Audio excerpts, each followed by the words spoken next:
కల్తీ మద్యంపై రాష్ట్ర వ్యాప్తంగా వైఎస్ఆర్ కాంగ్రెస్ పార్టీ నిరసనలు.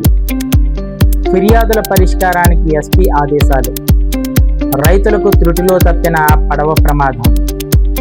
ఉద్యోగ మేళాలో 18 మంది ఎంపిక. ఇద్దరికి ఆర్థిక సాయం అందించిన మంత్రి Subhash. Super GST, super savings అంటూ ప్రచారం, బైక్ ర్యాలీ.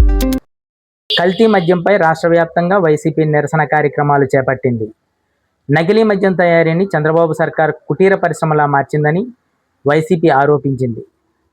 నకిలీ మద్యంతో ప్రభుత్వం ప్రజల ప్రాణాలను బలిపీఠం మీదకు నెట్టిందని వైసీపీ ఆగ్రహం వ్యక్తం చేసింది. ఈ మేరకు ఆయా నియోజకవర్గాల కేంద్రాల్లో ఎక్సైజ్ శాఖ కార్యాలయాల ఎదుట వైసీపీ నిరసనలు, ధర్నాలు చేపట్టింది.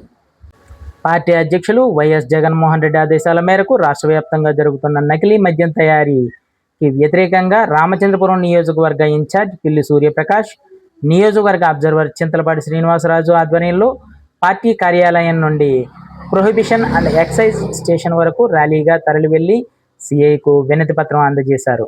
ఈ కార్యక్రమంలో రామచంద్రపురం మండలం ఎంపీపీ అంబటి భవానీ, మండల కన్వీనర్లు పోలినాటి ప్రసాద్, పెట్టా శ్రీనివాస్, పిల్లి కృష్ణమూర్తి, పట్టణ కన్వీనర్ గాదంశెట్టి శ్రీధర్, అధికార ప్రతినిధి పెమ్మిరెడ్డి మురళి, వైస్ ఎంపీపీలు, ఎంపీటీసీలు, సర్పంచులు, కౌన్సిలర్లు, సీనియర్ నాయకులు, కార్యకర్తలు పాల్గొన్నారు. అంబేద్కర్ కోనసీమ జిల్లా ఎస్పీ రాహుల్ మీనా పీజీఆర్ఎస్ ప్రజా ఫిర్యాదుల పరిష్కార వ్యవస్థకు ప్రాధాన్యత ఇవ్వాలని అధికారులను ఆదేశించారు.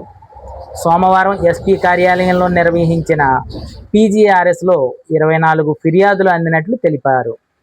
చట్ట పరిధిలో విచారించి త్వరితగతిన పరిష్కరించాలని సూచించారు. ఫిర్యాదుదారులతో నేరుగా మాట్లాడి బాధితులకు సత్వర న్యాయం చేస్తామని ఎస్పీ భరోసా ఇచ్చారు.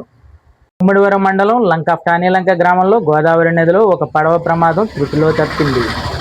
రైతులు పడవ దిగుతున్న సమయంలో ఒడ్డు విరిగి పడడంతో పడవలో ఉన్న 10 మంది రైతులు గోదావరిలో దూకి తమ ప్రాణాలను కాపాడుకున్నారు.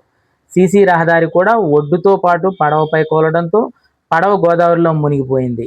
రైతులు తమ పనులు ముగించుకొని తిరిగి వస్తున్న సమయంలో ఈ సంఘటన జరిగిందని, అదృష్టవశాత్తు రైతులందరూ సురక్షితంగా ఒడ్డుకు చేరుకున్నారు.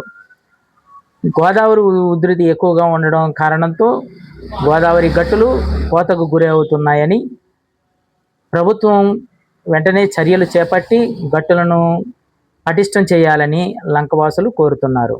రాష్ట్ర కార్మిక శాఖ మంత్రి వాసంశెట్టి సుభాష్ అనారోగ్య సమస్యలతో బాధపడుతున్న ఇద్దరికి ఆర్థిక సహాయం అందించారు. రామచంద్రపురం మండలం వెల్లసావరం గ్రామానికి చెందిన నందికొల్ల దుర్గాదేవికి 10,000, కేగంగూరం మండలం అద్దంపల్లి గ్రామానికి చెందిన రుద్రాక్షల వీరబాబుకు కిడ్నీ సమస్యల చికిత్స కోసం 20,000 ఆదివారం చెక్కుల రూపంలో అందజేశారు. సూపర్ జీఎస్టీ, సూపర్ సేవింగ్స్ అంటూ ప్రచార అవగాహన కార్యక్రమంలో భాగంగా రామచంద్రపురం మున్సిపల్ కార్యాలయం నుంచి రాజగోపాల్ సెంటర్ వరకు రాష్ట్ర కార్మిక శాఖ మంత్రి వాసంశెట్టి సుభాష్ బైక్ ర్యాలీ నిర్వహించారు. జీఎస్టీ తగ్గింపుపై ప్రజలకు అవగాహన కల్పించారు. ఈ కార్యక్రమంలో కూటమి సీనియర్ నాయకులు వాసంశెట్టి సత్యం, మున్సిపల్ కౌన్సిలర్ రాజు, పార్టీ శ్రేణులు, కార్యకర్తలు పాల్గొన్నారు. రామచంద్రపురంలోని ఉపాధి కార్యాలయంలో శనివారం జరిగిన ఉద్యోగ మేళాలో టాటా ఎలక్ట్రానిక్స్ నిర్వహించిన ఇంటర్వ్యూలలో 18 మంది అభ్యర్థులు ఎంపికయ్యారు. ఎంపికైన వారందరూ హోసూరులో విధులు నిర్వహిస్తారని కంపెనీ ప్రతినిధులు సత్యం వాసంశెట్టి ఫౌండేషన్ అధినేత వాసంశెట్టి సత్యం, ఉపాధి ప్రాజెక్ట్ డైరెక్టర్ రామ్ కుమార్ తెలిపారు. ఉపాధి అవకాశాలు కల్పించడమే లక్ష్యంగా జాబ్ మేళాలను నిర్వహిస్తున్నట్లు వారు పేర్కొన్నారు.